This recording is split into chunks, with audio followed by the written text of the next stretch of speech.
Vita, or Vlog Everyday April, is next month. I'll be doing mostly phone vlogs and quick little things, but please understand that they will be cell phone videos. They could be landscape, they could be portrait. Hey everyone, it's Jen. Just a quick video this week because I'm back at work. Today I want to talk about HRT, or what's called hormone replacement therapy. Depending on your intersex trait or your DSD, oftentimes there is a need or desire for hormone therapy. In my case, and again, I can only speak from personal experience, that's all I have to go on. At age 16, not only was I not menstruating or getting my period, I was not only doing that, I was not displaying a few different secondary sex characteristics, and that meant no breast or body development, no hips, no hourglass, as they say. So after that infamous age 16 conversation, remember you never have kids, my endos told me they wanted to do what's called a laparoscopy. That's basically a fancy word for, we're gonna take a tiny little camera, cut a little hole in your stomach, and poke around. They actually used the phrase poke around, if I can recall correctly. Once they knew what parts I had on the inside, they would start me on an estrogen called Premarin. I never went on Premarin because I never had that laparoscopy. Remember, 11 years passed by. But after hearing what Premarin can do to a body with no exposure to estrogen, I'm actually really glad I made that choice because I have heard some horror stories since then. At 27, the first HRT I went on was the estradiol patch.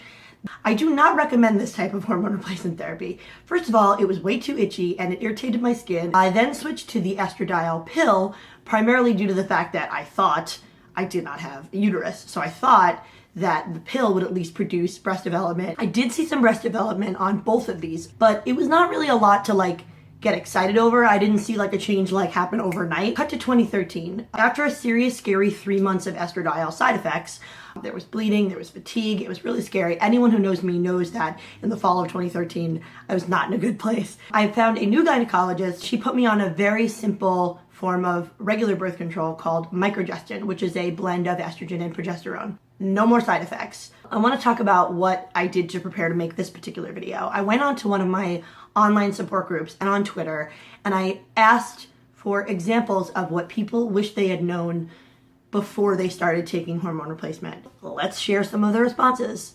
I wish I'd known that estradiol causes weight gain, moodiness, hot flashes, and my boobs to shoot up a cup size. They don't tell you what's going to change in your body. Please make sure you ask your doctor what kinds of changes is my body going to go through. I've never experienced hot flashes, so that is not something I can speak to directly. There are other reasons for taking hormones, so I wouldn't have been so stressed about the difference between me and other girls and having to take pills.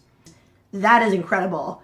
I cannot tell you how different things would have been if I had started taking hormones back in high school. I would have felt scared to tell anybody about what I was taking and what I was going on. I was on Ritalin as a teenager, and it was weird enough that halfway through the day, for at least a couple of years, I was going to the nurse's office to take a pill. If your friends are being a little hard on you about leaving your class or going to take hormones or whatever, just be like, it's personal. And if they can't respect that it's personal and that you don't want to share or that you're not ready to share, you may want to reconsider that friendship. In the cases of certain DSDs, your body may have produced testosterone, but they removed your testes. Being put on all that estrogen might not feel so good.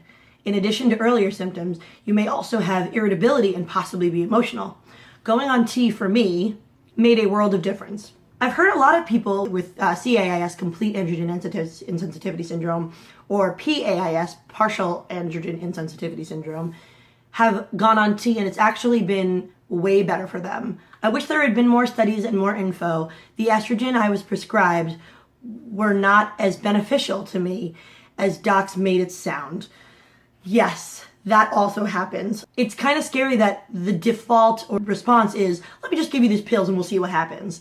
You know, I know the trial and error thing is important with medical treatment, but at the same time, we really need more research. I wish someone told me to be careful how early I start. Right, yes. I was 8 and a C cup, oh my God, that was a problem and a half. I wish they'd told me what Premarin is made from, pregnant mare's urine. There it is. I would have said no even at the age of 11. So this person was 11 when they started Premarin.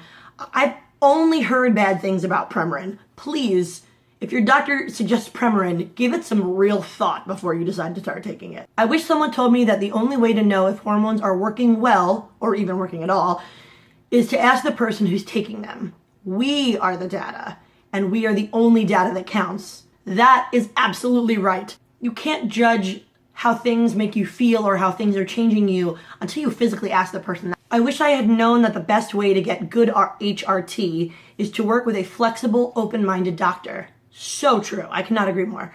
One who's willing to work with the affected individual and make joint decisions based on what's working.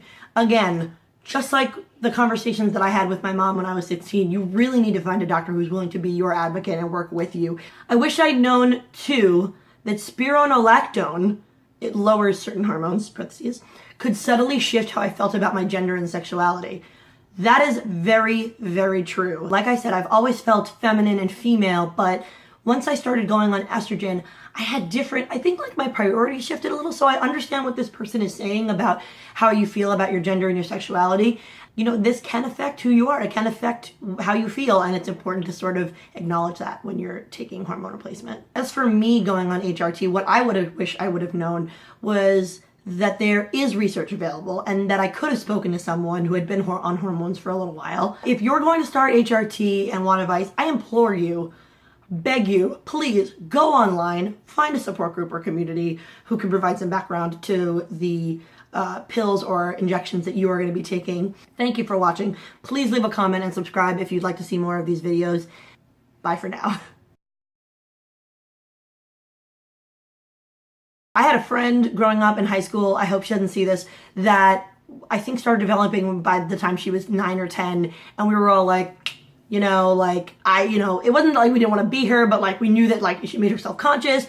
So I can't imagine what it would be like to start developing at 8 years old.